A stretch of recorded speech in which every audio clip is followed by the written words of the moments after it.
Hello Aries, Sun, Moon, Rising, and Venus signs. Kamusta kayo? Sana ba'y nasa mabuti kayong kalagayan? Welcome back po sa Star Tarot. Kung bago kayo dito, welcome din kayo. Thank you sa inyong support. I truly appreciate it and God bless you all po. Tingnan natin ang mga messages ninyo for today.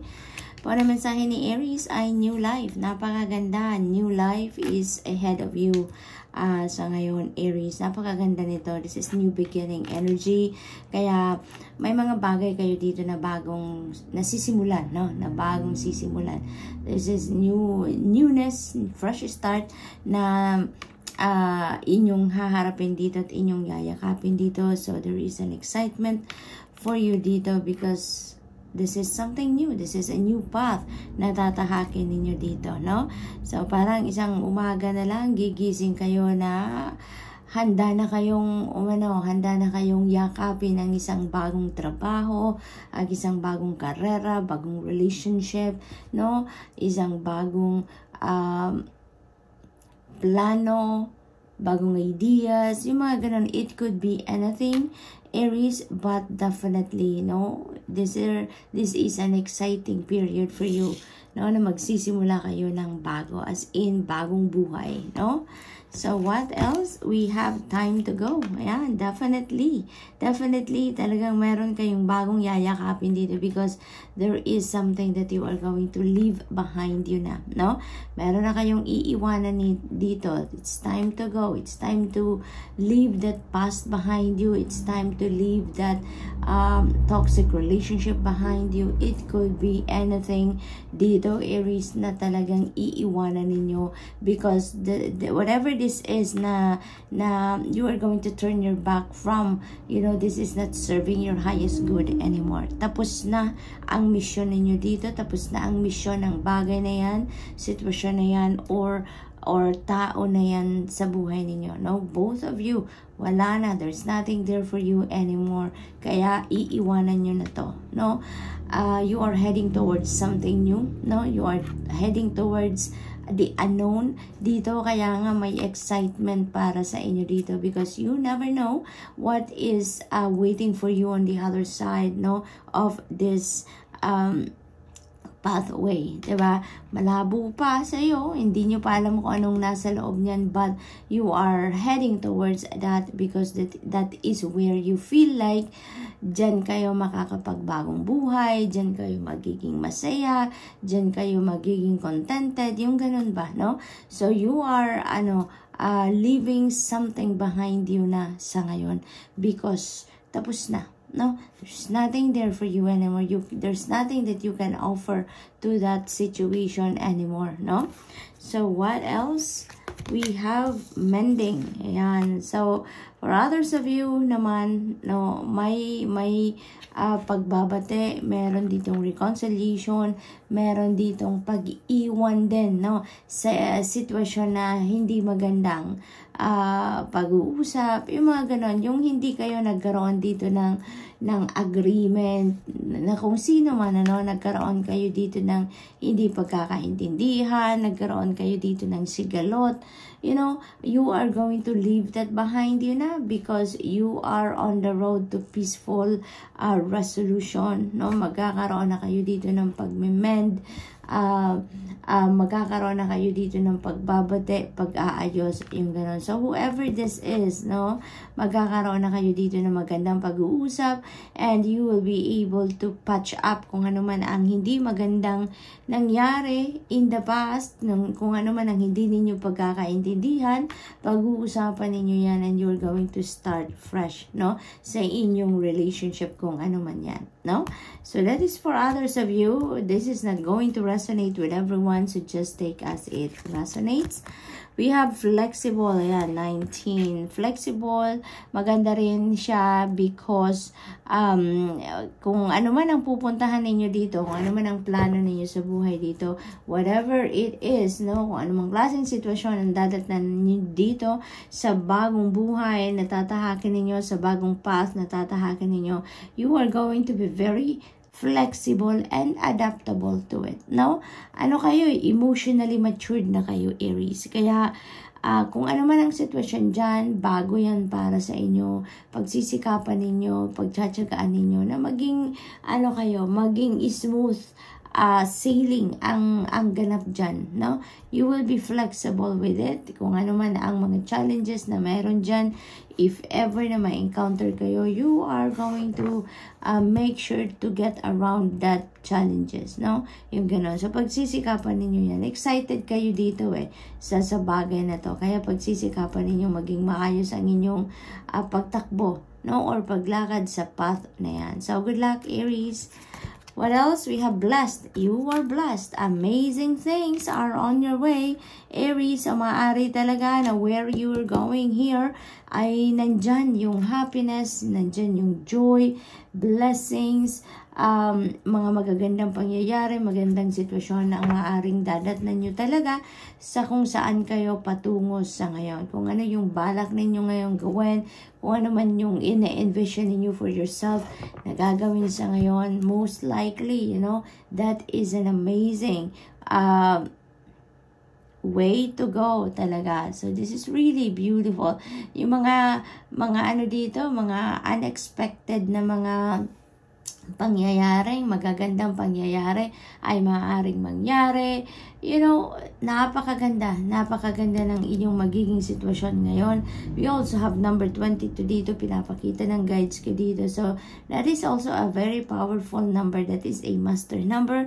So, please look up for the meaning of the master number 22 as well, Aries, for more guidance, no? So, the universe has your back dito, Aries. Kaya, magandang magiging sitwasyon dito. Parang ang universe is going to rearrange itself dito para sa iyo, para maging maayos ang lahat, tulad na lang ng relationship na to.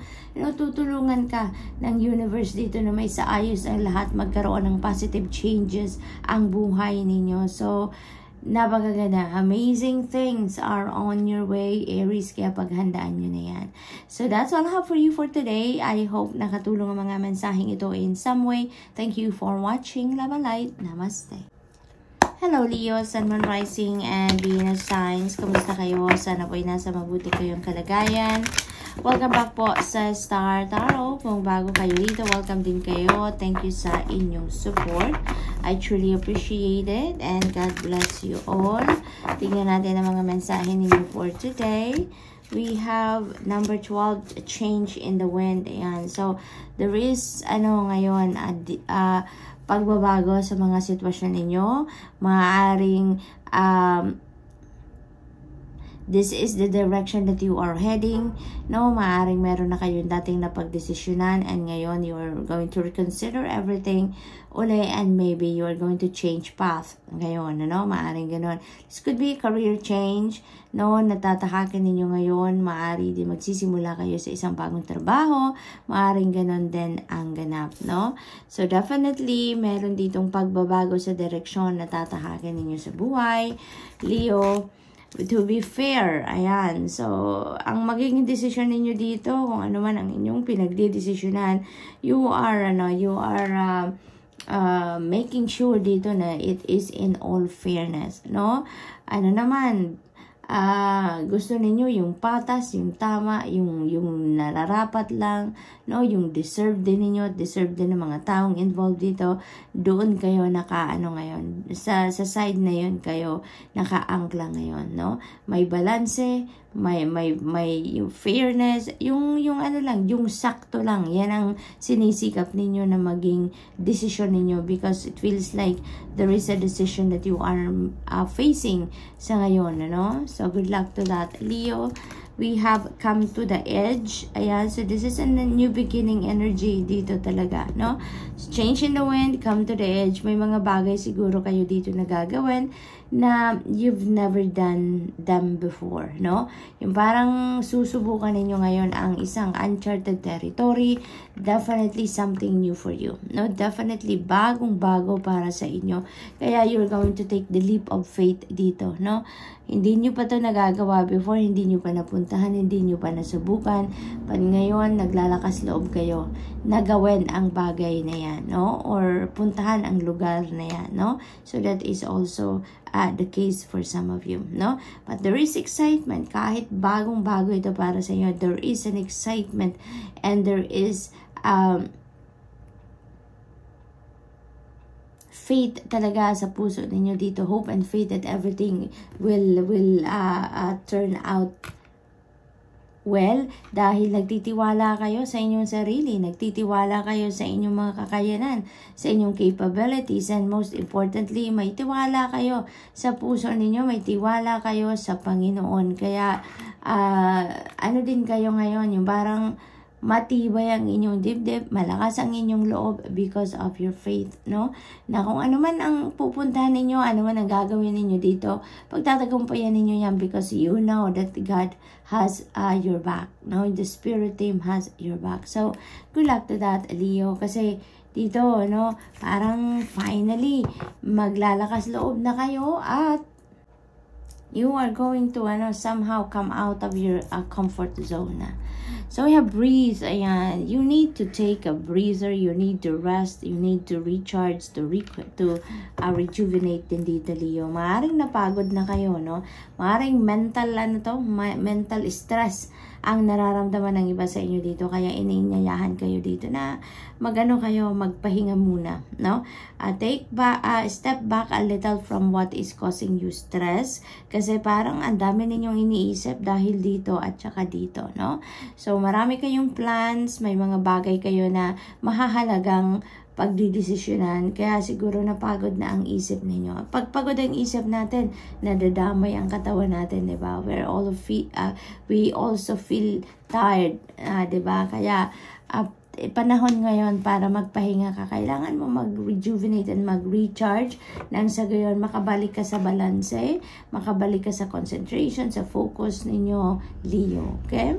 So what else? We have building blocks. Ayan. So napakaganda nito kasi kung ano man ang plano ninyong gawin sa buhay ngayon, that is linked to laying a solid foundation sa mga areas ng buhay ninyo. Iba't ibang areas ng buhay ninyo.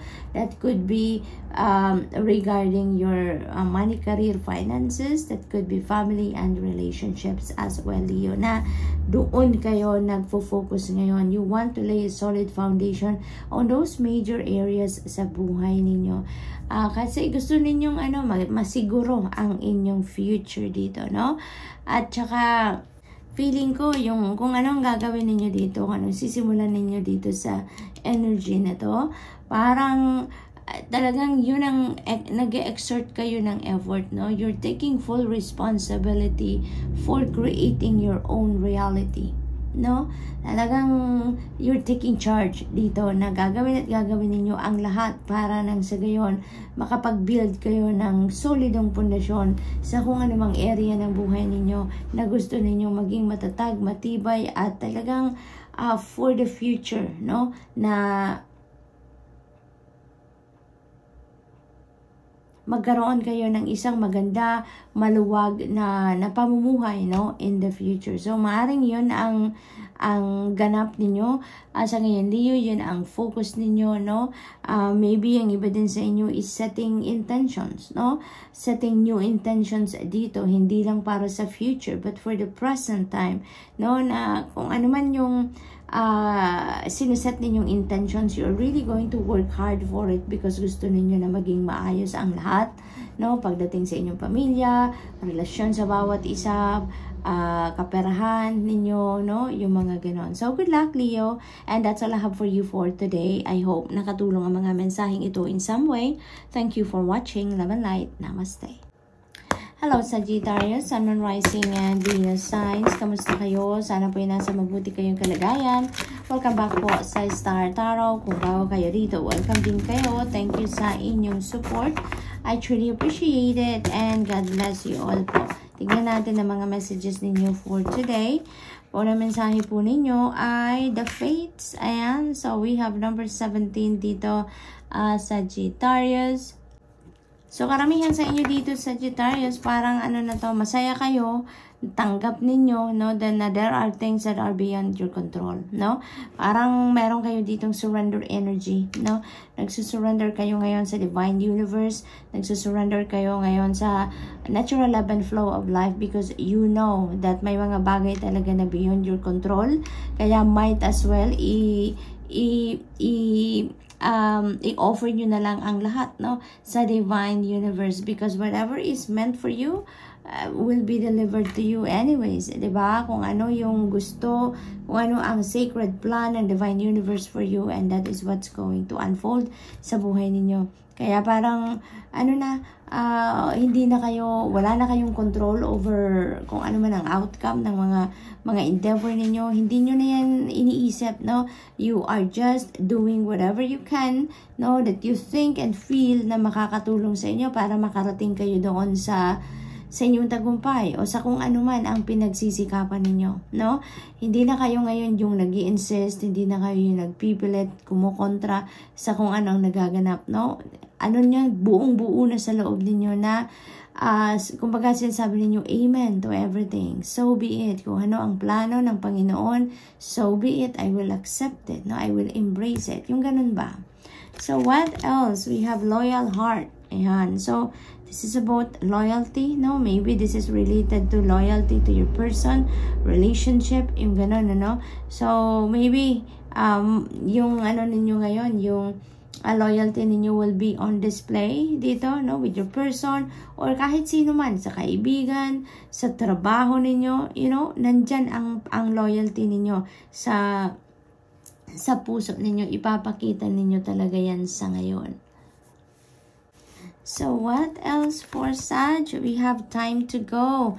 It's ending, no? It's ending energy, Sagittarius. So, there is something that you're going to turn your back from, no? Meron kayong iiwanan na dito. Meron na kayong chapter ng buhay ninyo na isasara na sa puntong ito. It's because you are ready to thread towards something new, no? This could be in different areas of life, depende sa inyong sitwasyon. This could be a relationship that you're going to put an end, and iba't ibang klase naman ng relationship. Maaring pakikipagkaibigan, maaring romantic, maaring din naman na sa kanegosyo ninyo, no? Whatever it is, maaring meron ditong magtatapos na relasyon para sa iba sa inyo. This could also be trabaho, this could be career, no, this could be anything, Sagittarius, depende sa inyong sitwasyon, but definitely, it's time for you to go because you can feel that there's nothing there for you anymore, no? Parang wala ka ng advancement dyan, room for advancement, room for growth, there's no love, no, maaring gano'n na ang ganap, and maybe whatever it is na iiwanan ninyo dito, there is, yung parang ano na, it's not serving your highest good anymore. Kaya, it's time to go, no? It's time to go. And where you are heading now, maaring dyan kayo mas magiging masaya, maaring dyan kayo magiging contented, maaring dyan ang peace and harmony, no? Na hinahanap na ninyo sa ngayon. So, good luck, Sag. We have happy. Napakaganda. Alam mo kung bakit magiging happy ka lang talaga dito. It's because, Sagittarius, when you are surrendering to the divine, when you are surrendering to the natural ebb and flow of life, stress-free ka. Diba? Stress-free ka kasi wala ka nang iniisip, hindi ka nagko-control, hindi mo pinoproblema kung paano mag-unfold ang mga bagay, no? Wala na kayong ganon, kaya magiging masaya talaga kayo because wala kayong pinoproblema, no? You are offering everything to God at ang tawag dito, parang sinasabi ninyo siguro dito na, God, kayo na po ang bahala. Lord, kayo na ang bahala. Diba? Kasi kung anong para sa'yo, ibibigay yan sa'yo in God's perfect timing. Diba? Lahat naman nangyayari in God's perfect timing and order. Kaya kahit anong pilit mo talaga, kahit anong insist, hindi yan mangyayari if it's not meant to happen yet or if it's not for your highest good. Kaya maganda, napakaganda ng ano ninyo dito, iniisip ninyo na magsusurrender na lang kayo sa divine, offer everything to God, and just listen and follow what your intuition is telling you para gagabayan kayo kung ano pa mga susunod ninyong gagawin, ano yung mga next move ninyo dito, 'di ba? So, yun, kaya magiging masaya ka because feeling like ano ka dito, stress-free ka talaga, no? So, that's really beautiful. Ay, maaring yung time to go na to, na energy na to, kung saan talaga kayo patungo, maaring dyan ninyo yan mahahanap kung ano yung purpose ninyo. Maybe where you are heading right now is in alignment with your destiny na talaga, kaya magiging masaya din kayo, extrang masaya, no? So we also have message in a battle. Ayan na nga, na-mention ko kanina na ang mahalaga dito, no, nagsusurrender kayo sa divine universe. Ang mahalaga dyan, nakikinig kayo sa iyong intuition. Because yung intuition natin, ano yan, direct message from the divine yan. That is guidance na binibigay sa atin ng divine universe. And with the message in a battle, there are a lot of downloads na parating sa inyo, Sagittarius, in order to help you and guide you, no, as you navigate this change, no, as you navigate this sitwasyon ninyo sa ngayon, ano, and in the future, Sagittarius. Kaya, it is extremely important for you to pay attention talaga sa inyong mga intuitive messages na dumadating sa inyo. And even your dreams, no, Sagittarius, sometimes, nananaginip tayo, and that is a message from the divine as well, and the rest of your spirit team. That is guidance, no? That is where we get our clarity, enlightenment, gabay, yung mga ganon. So, yun ang mahalaga na lagi ninyong papakinggan ang inyong intuition and pay attention to your dreams as well. Dahil yan ang gabay, yan ang magtuturo sa inyo, yan ang magdadala sa inyo kung saan kayo dapat patungo. Okay? Maaari din naman ang iba sa inyo dito sa Sagittarius, makakatanggap din ng mga communication. Maaaring may email, sulat, text messages na mahahalaga din that could be related to other areas of life naman. Maaari din naman na link pa rin yan dito sa kung saan kayo patungo or sa kung ano ang nangyayari dito sa iiwanan ninyong sitwasyon. So, definitely, may mga correspondence kayong matatanggap na maaaring hinihintay ninyo, ina-expect ninyo, or yung makakatulong talaga sa inyong sitwasyon sa ngayon. So that's all I have for you for today. I hope nakatulong ang mga mensaheng ito in some way. Thank you for watching. Love and light. Namaste.